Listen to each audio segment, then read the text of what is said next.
Assalamualaikum warahmatullahi wabarakatuh. Perkenalkan, nama saya Reva Desrina Putri dengan NIM 2304-2332. Saya merupakan mahasiswa dari program studi Ilmu Administrasi Negara. Kali ini saya akan memaparkan hasil kerja saya mengenai proses pembuatan clipping dengan mata kuliah Pengantar Ilmu Pemerintahan, dosen pengampu Dr. Nora Eka Putri, SIP, MSI. Pada kali ini saya akan membawakan berita seputar MUI soal boykot produk pro-Israel, hikmahnya produk lokal harus bangkit dari detik.com.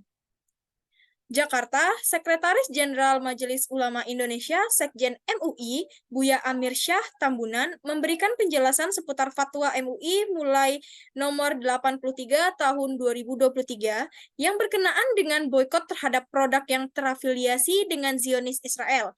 Ia pun mengajak masyarakat untuk mengikuti fatwa ini dengan menggunakan produk lokal. Hal itu disampaikan dalam kegiatan konferensi pers di Kantor Majelis Ulama Indonesia di Jalan Proklamasi nomor 51, Menteng, Jakarta Pusat pada Rabu 15 November. Konferensi ini diadakan untuk memberikan penjelasan ke masyarakat tentang dampak dari fatwa tersebut. Saya sering mengatakan, salah satu hikmah boykot produk terafiliasi dengan Zionis Israel, produk lokal, produk nasional, kita cinta produk Indonesia harus bangkit untuk kita gunakan bagi kepentingan umat dan bangsa, dalam rangka ekonomi umat dan kedaulatan bangsa. Karena banyak produk lokal kita yang sangat bagus dan bisa kita gunakan, ujar Amir Syah dikutip Kamis 16 November 2023.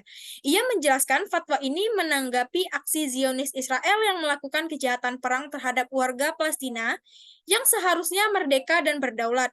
Namun faktanya ada 11.000 nyawa diserang secara membabi buta. Pertanyaannya, di mana hati nurani? Itu tidak sebanding terhadap produk boykot yang kita lakukan.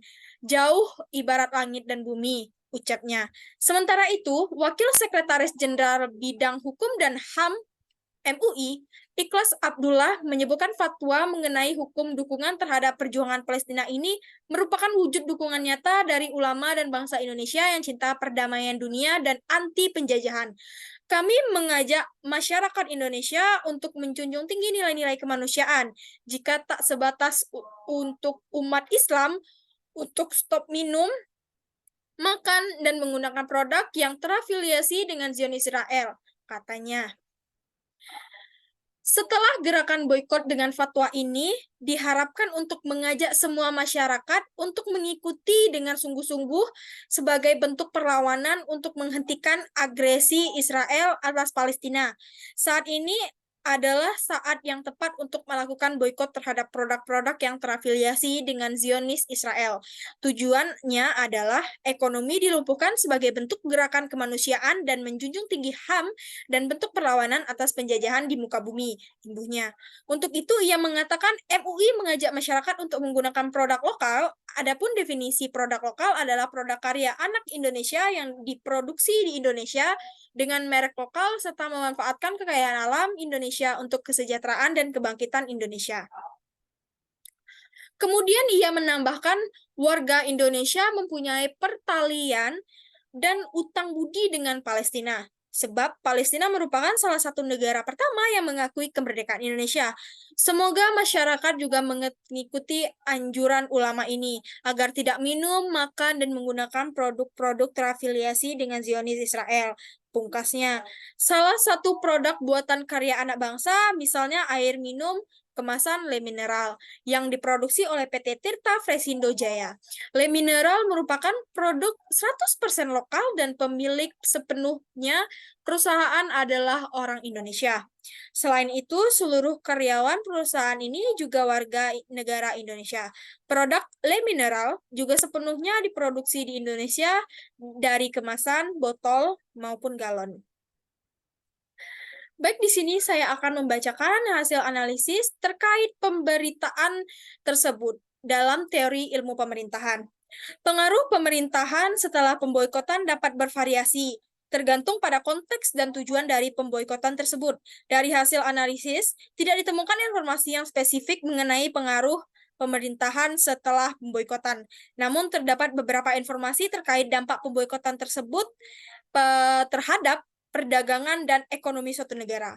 Sebagai contoh, dalam kasus pemboikotan produk Prancis di Indonesia pada tahun 2020, beberapa pengamat ekonomi menyatakan bahwa dampak pemboikotan tersebut tidak signifikan terhadap perdagangan dan ekonomi Indonesia. Namun dampaknya tentu akan berbeda bagi negara yang menjadi target pemboikotan, terutama jika pemboikotan tersebut didukung oleh sejumlah negara lain. Dalam konteks hukum persaingan usaha, pemboikotan termasuk salah satu bentuk pelanggaran karena dapat mengurangi kebebasan pelaku usaha untuk masuk ke dalam suatu pasar.